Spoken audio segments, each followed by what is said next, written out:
शेतकऱ्यांचं कर्ज माफ झालं पाहिजे, तसंच शेतकऱ्यांच्या विविध मागण्या ज्या आहेत ते म्हणजेच ऊसाला आणि सोयाबीनला हमीभाव जे तो योग्य मिळावा यासाठी लातूर येथून अहमदपूर ते थेट मंत्रालय पायी चालणारे हे सहदेव होनाळे जे ते आपल्यासोबत जोडले गेलेले आहेत ते लातूर पासून ते थेट ते ठाणं गाठलं त्यांनी। ठाण्याच्या नंतर त्यांच्या पायाला जखमा झाल्यानंतर त्यांना पोलिसांनी मुलुंडच्या मुंबईच्या वेशीवरनं थेट आता आझाद मैदान या ठिकाणी त्यांना आणण्यात आलेलं आहे। पाहायला गेलं त्यांचं जे आंदोलन आहे ते शेतकऱ्यांचं आंदोलन आहे। अहमदपूर ते मंत्रालय आणि ते मुख्यमंत्र्यांना भेटण्यासाठी खास करून या ठिकाणी आलेले आहेत। विविध ज्या मागण्या ज्या आहेत त्यांच्या त्या पूर्ण कराव्या अशी त्यांची मागणी आहे। थेट नांगर घेऊन हा जो नांगर आहे तो नांगर घेऊन ते खांद्यावरती घेऊन चालत ठाण्यापर्यंत आले होते। गेल्या 10 ते 12 दिवस ते चालत पायी चालत शेतकऱ्यांच्या व्यथा मांडत आलेल्या आहेत। मात्र सध्या तरी सरकार यांच्या व्यथा कशा प्रकारच्या या ते बघून घेणार। पाहायला गेलं तर आता त्यांनी जो टी शर्ट घातलेला आहे परिधान केलेला आहे कपडे त्याच्यावरती लिहिलं आहे सरकारला एक जाग आणण्यासाठी सरकार मायबाप मी तिन्ही भाषा शिकण्याची हमी देतो, तुम्ही शेतीमालास हमी भाव द्या, मी मराठी शेतकरी सहदेव सूर्यकांत होनाळे अशा प्रकारचा अहमदपूर ते मुंबई मंत्रालय पदयात्रेचा टी शर्ट त्यांनी घालून सरकारला एक प्रकारचा त्यांनी एक इशाराच दिलेला होता। मात्र आता कुठेतरी आता सरकार या संदर्भात काय पाऊल उचलणार हे देखील पाहणं गरजेचं आहे। मात्र त्यांच्याशी बातचीत करणार आहोत। काय सांगाल, पायी यात्रा चालत आहे, पायाला जखमा झाल्या, सोबत तुमचे सहकारी शेतकरी गणेश सूर्यवंशी देखील आहे। काय वाटतं सरकार तुमच्या मागण्या पूर्ण करतील शेतकऱ्यांसाठी? एकंदरीत कर्ज मोठ्या प्रमाणात आहे, शेतकऱ्याची व्यथा सरकार मायबाप म्हणून सरकारनं ऐकायला पाहिजे। पण गेल्या 5 वर्षामध्ये बघायला गेलं 2 वर्षापूर्वी काही योजना तात्पुरत्या मलमपट्टीच्या योजना चालू झाल्या आणि त्या मलमपट्टीच्या योजना बंदही करण्यात आल्या। पण विषय असा आहे की त्या तात्पुरत्या मलमपट्टीच्या योजना बंद झाल्याने शेतकऱ्याचं खूप मोठं नुकसान झालेलं आहे। एकतर मुळामध्ये भाव नाही, मालाला त्याने भाव घोषित केला त्याच्या कमी भावात मालाची विक्री होते। अशा परिस्थितीत गेल्या 5 वर्षात मराठवाड्यासह आमच्या लातूर जिल्हा अहमदपूर तालुक्यामध्ये दुष्काळजन्य परिस्थिती निर्माण झाली, कधी अतिवृष्टी कधी अवर्षण। या परिस्थितीत सरकारने आम्हाला अनुदान सुद्धा दिलं, पण ज्या आमच्यासाठी योजना चालू केलेली होती कृषी विमा, कृषी पीक विमा, त्याच्या माध्यमातून म्हणावी तशी मदत कुणालाच मिळालेली नाही। आता यावेळेस 1 रुपयामध्ये गेल्या वेळेस पीक विमा चालू केला तो बंद केला, पण त्याच्यापेक्षाही मोठा शेतकऱ्याचा घात झाला।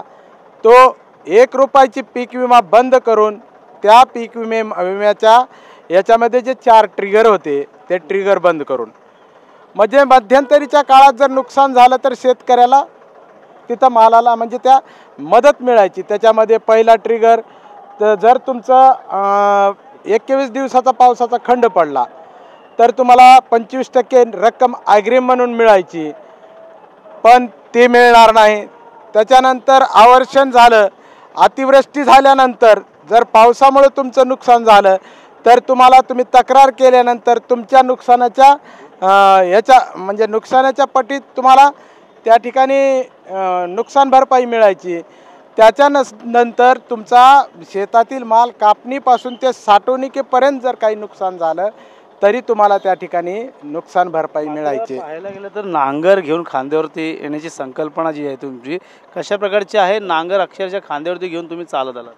नांगर खांद्यावर घेऊन येण्याची संकल्पनेचं कारण आहे आमच्या अहमदपूर तालुक्यातील हाडुळती या गावी एका शेतकरी दाम्पत्याने स्वतःच्या खांद्यावर जू घेऊन नांगरणी केली आणि तो व्हिडिओ व्हायरल झाला। तो व्हिडिओ व्हायरल झाल्यानंतर विधानभवनात त्याच्यावर चर्चा झाली आणि विधानभवनात चर्चा होऊन त्या ठिकाणी या सरकारमधील काही मंत्र्यांनी त्या सदर शेतकऱ्याला फोन केला आणि सदर शेतकऱ्याला फोन करून त्यांना सांगितलं की आम्ही तुमचं कर्ज माफ करू। आणि त्या पद्धतीने उपमुख्यमंत्री अजितदादा पवार आणि सहकार मंत्री त्या आणि दुसऱ्या आणखीन कुण्या मंत्र्यांनी त्या ठिकाणी जाऊन त्यांचं कर्जसुद्धा नील केलं। पण कर्ज नील होईल का, शेतकऱ्यांचं इतरांचं कर्ज नील होईल का, काय अपेक्षा आहे? हो तेच म्हणतोय मी. मग या पद्धतीने प्रत्येक शेतकऱ्यानं नांगरच घेऊन वडायची अपेक्षा जर करत असेल तर मी स्वतः मंत्रालयाकडून नांगर घेऊन आले आणि सरकार मायबापला विनंती आहे की आमचं कर्ज माफ करावं आणि भावांतर योजना द्यावी. या विविध मागे आता सरकार मायबापाला टीचरच्या गेल्या महिन्यामध्ये बघितलं, अधिवेशनामध्ये खूप चर्चा झाली यावेळची की बाबा मराठी भाषा का हिंदी भाषा. मी सरकारला सांगतोय की मी मराठी शेतकरी आहे, मी मराठी शेतकरी म्हणून मी सरकारला वचन देतो की मी तिन्ही भाषा शिकतो, पण मी तिन्ही भाषा शिकण्याची गॅरंटी देतो, पण तुम्ही आम्हाला हमी भावाची गॅरंटी द्या. यासाठी मी या ठिकाणी आलो आहे. आता मुख्यमंत्र्याची भेट होईल, त्यांना निवेदन देऊन या माझ्या व्यथा त्या ठिकाणी मांडणार आहे. नक्कीच त्यांच्यासोबत गणेश सूर्यवंशी त्यांच्याशी बातचीत करणार आहोत. तुम्ही देखील या प्रवासामध्ये सोबत आहे. सर मी मराठवाड्यामधून आलो आहे. आमच्या मराठवाड्यामध्ये गेलं 1 महिन्यापासून पाऊस नाही. जर जुनी पीक विमा जर असती तर आज आमच्या लातूर, उस्मानाबाद, बीड जिल्ह्यातील शेतकऱ्यांना 25% अग्रिम रक्कम मंजूर झाला असता. माझी मायबाप शासनाला विनंती आहे की आमच्या मराठवाड्यातील शेतकऱ्यांना तात्काळ जुनी विमा योजना लागू करून 25% अग्रिम रक्कम मंजूर करावी. नक्कीच हे पाहू शकतात, हे जे नांगर आहे ते खांद्यावरती उचलून थेट ते आता मंत्रालय आझाद मैदान गाठलेलं आहे. मुख्यमंत्री देवेंद्र फडणवीस आता या शेतकऱ्यांच्या मागण्या कशा पूर्ण करतील हे देखील पाहणं गरजेचं आहे. मात्र आझाद मैदानमध्ये अनेक लोकांच्या जे ते मागण्यांसाठी आंदोलन सुरू असताना दुसरीकडे आता शेतकरी म्हणून या ठिकाणी सहदेव होनाळे आणि त्यांचे सहकारी गणेश सूर्यवंशी यांनी थेट नांगर आता या ठिकाणी आणलेला आहेत आणि त्यांना मुंबईमध्ये जे चालताना जे नांगर घेऊन चालणार होते मात्र त्यांना चालून दिलं गेलं नाही. त्यांच्या पायाला देखील जखमा झालेल्या आहेत. त्यामुळे आता या शेतकऱ्याच्या ज्या विविध मागण्या ज्या आहेत ते या ठिकाणी मुख्यमंत्री देवेंद्र फडणवीस कशा पूर्ण करतील हे पाहणं गरजेचं राहणार. मात्र सध्या तरी आता नांगर जो आहे तो या ठिकाणी खांद्यावरती ज्या पद्धतीने घेऊन आले त्या पद्धतीचा खांद्यावरती नांगर घेऊन आता ते आझाद मैदान या ठिकाणी आलेले आहेत. त्यामुळे शेतकऱ्यांच्या विविध मागण्या कशा प्रकारे ते पूर्ण करणार हे सरकार पाहणं गरजेचं राहणार आहे.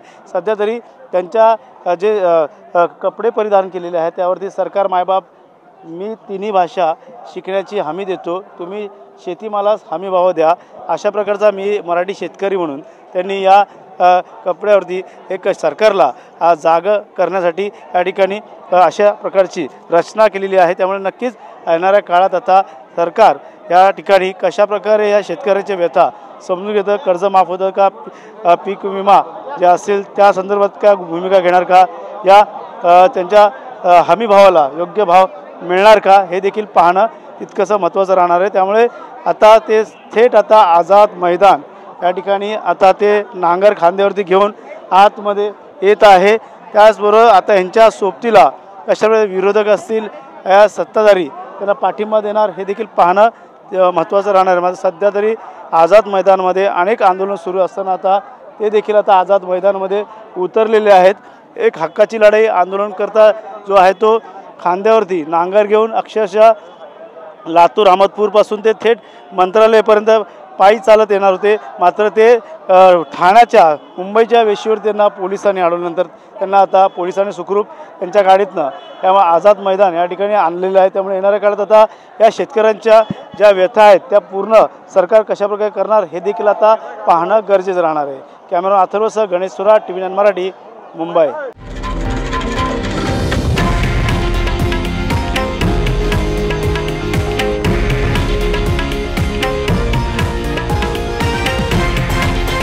हे आहे देशातील नंबर 1 न्यूज नेटवर्क आणि आपण पाहत आहात TV9 मराठी, एकमेव.